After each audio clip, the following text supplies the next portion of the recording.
So, karon na kalibutan, di na nato ma-deny nga we are living in the same world sa mga pagans nga mga tao.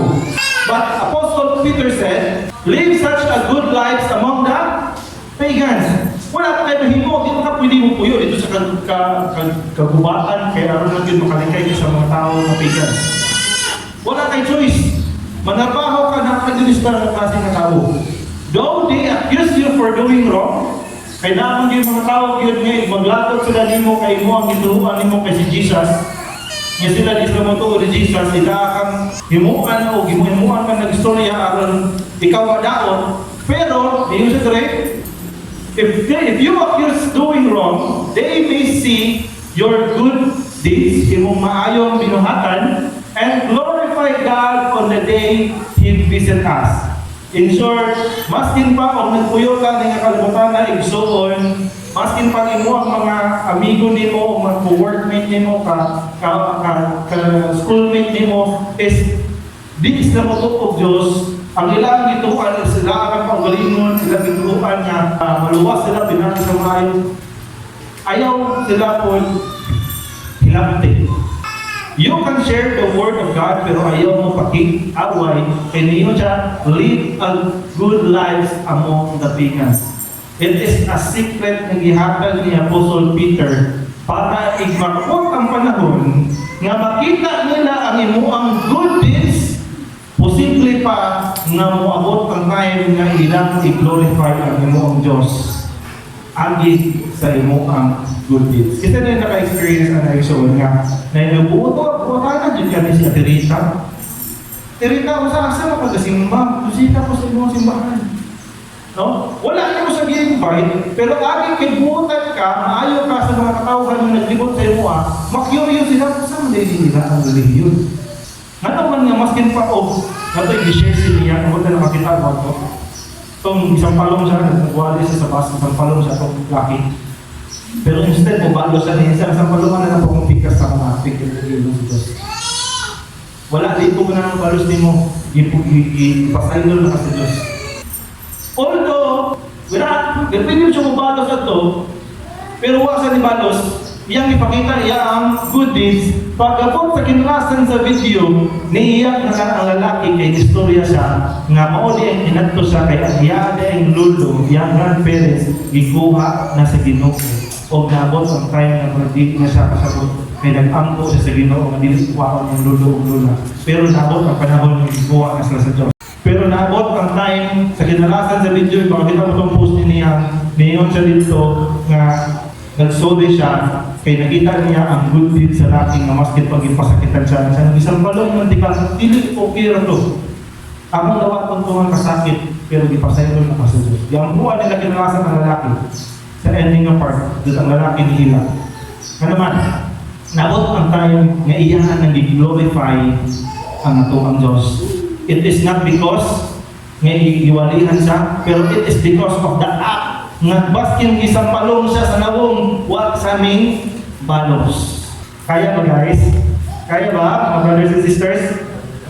So, let me give you a short example. Katong high school ko dati, nag-eskwela mo ko sa Vincent. So, hindi kayo nag-iisa kay Vincent mo. Eskwela ko Vincent. O sa high school sa una, dili pwede nga wala kay subject nga religion. Naamo yung religion na subject, pag-memorization mo o Ama Namin, memorization mo o Ave Maria.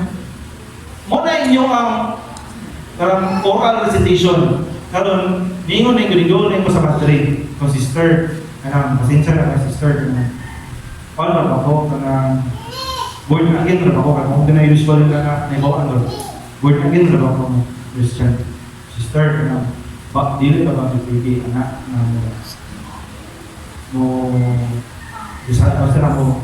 mo resign siya. Sige, anak na lang.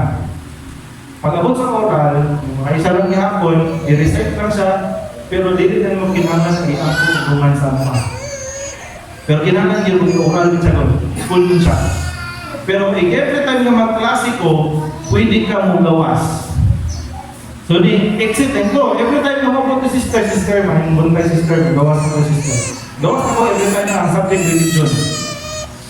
Nakatik ako ang mga friends. Nanggawas na po sa banga o mga friends. Upat ko dito, na manggawas kada kuan. Kaya ako may nakunan doon. Kapit so, ghost dito siya. Pwede dito ay, nanangin ko rin sila. Ako ang amigo ng Muslim, ako ang amigo ng Seventh-day Adventist, o ako ang amigo na Jehovah's Witness. Upat ko dito magtipok sa gawas ng istoryahan na yun. Pero wala, Diyo yung mo'y gubot dito po. Nga naman, nasayod ng sila na ako, maayos sa ila. Kung sila po, maayos sa po sa ako. Kung na, if you want to live godly in this pagan world, make sure na di ninyo kwaon ng good deeds. Dapat maayo ka sa ato ang mga igsoon, maskin pa o they are living pagan belief. Number 3, submit yourselves to authority according to verse 13 and 14. Ako masahan verse 13 and 14. Submit yourself for the Lord's sake to every human authority. So submit yourself for the Lord's sake to every human authority. Ang ipasabot na verse, kinahanglan mo submit sa mga human nga naay authority. Pero dili agi kay naas may otoridad ug gamhanan sila, pero para sa sake sa ato ang Dios. In short, kung kinsa man may naa sa katungdanan, mutuo ta. Dili na mag-rally-rally. Dili na kontra-kontra sa ato ang pamahalaan. Mag-inpiin na lang ko. Ano naman, di ko kaangay sa atong panggobyerno karon. Remember, ang mga Kristohanon, dili masupakon. Amen ba? Amen. Amen. Ngayon siya, isubmit ang imong kaugalingon para sa Ginoo sa tanan nga tawo nga naay otoridad. Whether emperor pa siya, ang emperor sa unang may kinataskan ng tao sa unang panahon. Pagkaroon akong kinatasan isa, presidente. And as a supreme authority. Or, in short, katong mga tao nga na ay katungdanan sa gobyerno. So, kinahanglan, mo submit ka sa authority nga naa nila. In verse 14, nag-iyon sa verse 14, or to governors, sorry si governor. So, niyon sa dali, kinahanglan nga po ka mo submit sa governor, who are, kinsa ka sent by him. Anong ibutang na siya diha sa atong buhay ka Diyos? It is in order for them to punish those who do wrong and commend to those who do right. So we should submit to the authority for the Lord's sake, because these people, ipadala na sa Diyos, ibutang na sa Ginoo din aron na atay justice system. Ignabantayan niya ang justice system, same rin siya kung unsa may nabutang sa Bible. Kung nabutang sa Bible, do not, o thou shalt not kill, pag-abot sa itong pang-gobyerno, bawal mupatay. O iyon sa Bible, thou shalt not steal, iingon po ng pulo sa Ginoo, bawal ka nga mangawa. O iyon nga, thou shalt not commit your neighbor's wife, na kay mga balaod na adultery. No? Ang basis sa itong balaod, kadalasan nagbigang yapon sa Biblia. Number 4, live as free people, but also God's slaves. Kinahanglan magkinabuhi ka nga free na tao. Pero at the same time, kinahanglan sulugukon yapon ka sa Diyos. So they shall live as free people, but do not use your freedom as cover up for evil. So we are given by the Lord freedom to select or freedom to choose. Pero ayaw gamitan ng freedom para i-cover up ang imuang dili maayong binuhatan. Yung mayon din nga, hingon man si Lord na libre ta mamili kung sa atong buhaton. O, tinuod na. Pero dili pasabot ana nga libre na pud ka o pili o dili maayong buhat. Pag-abot gihapon sa balaod na to, igsoon ang sayop yun. Kung makasala ka sa pambalaod, ma-priso yun ka. Let me remind you, mga kanisa, mapakalimon niya siya, Mga batanon, ayaw yun mo kumpiyansa o post yun karon sa inyong mga kaaway sa social media. Kay bago lang sa Davao City, wala nag-mention of name. Nag-post lang siya na pamatulkan sa cybercrime law na priso ang babae. Wala kung nag-post na ay i-mention ng ngalan. Wala ka isa nag-post i-mention ng ngalan, pero kaya napamatulkan nga siya naglagot aning kabayahan na o katong iyang i-post ito accurate kung sa iyang istorya at mga babae na priso siya. So, diingon rin, pwede na magkinabuhi nga free nga people. Nga naman, according sa Bible, diingon siya, if the Son has set you free, hanggang na siya. You are free indeed. John chapter 8:36, if ang anak, if si Jesus Christ have set us free, meaning we are already free people.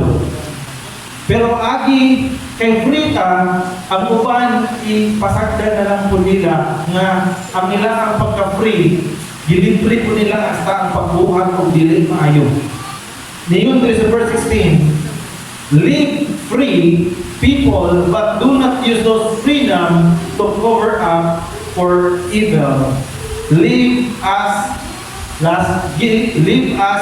God's slave. Kinahanglan anaa ang freedom na dili na ka mahimo ng bondage ka sa sala, pero at the same time anaa gihapon ang pagka-slave nato sa ato ang buhi ng Diyos. Number 5, show proper respect to everyone. Kinsa na nakadumog ang kasabihan na respect begets respect. Ang pasabot na nga, aron respetohon ka, respeto sa daan. Okay? Ato ang padayon na nabasa sa verse 17, nangiyon siya. So verse 17, nangiyon siya, show proper respect to everyone, love the family of believers, higugmaa ang mga pamilya sa mga magtotoo, and unsa? Fear God, and last, honor the emperor or people in authority. So these are the few things so on na we should know in order na magkinabuhi gyapon ta nga godly diri sa ato ang kalibutan na to nga pagkinabuhi. Dili ta pareha atong mga katawagan sa Amerika nga aron dili sila ma-modernize. Ay nakibuhat niya ato sila sa Amazon, niya ato sa tunga sa kagubatan. Kaya aron ang ila ang culture, dili masagulan ng culture na sa modern world. Bawal sa ila ang cellphone, bawal sa ila ang music. So dili na pwede nga inanalisoon. We have to live godly sa tunga-tunga sa kalibutanon nga kinabuhi. Ano man? Because we are the light of the world. Kita mo'y kahayag na naadiha sa kangin-in sa kalibutan. O nang kinahanglan nigsuon kung sa pagiging diha sa ito, ginagingin sa 1, tapan sa 5, o na makatabang sa tuwa na mapanatili na ito ang kahayag sa ito ang paugalingon. That people around us, diya sa ito ang eskwelahan, diya sa ito ang trabahuan, diya sa ito ang negosyohan, makita nila ang kahayag sa nagihatag sa Diyos sa imo ang kinabuhi o maabot ang panahon na sila na mismo mo'y mag-glorify sa Ginoo pinaagi sa imo ang kamay. So when we are outside sa atong church, let us make sure na we let our light shine. Ipakita inyong kahayag sa kalibutan. Unang nagsuon, kinahanglan may pakita na ito ang kahayag because through that, they might be 100%, but they might glorify the Lord our God. Kaya dili tanan nga imo ang nasa palibot nimo kay ila sa Dios, ang uban ila Ginoo, agi sa nitapos ng kinabuhi sa atong video. Pero naay uban sa kon kinahanglan lang gamay nga kuhit para mabalik sila diha sa bilan ng Panginoon.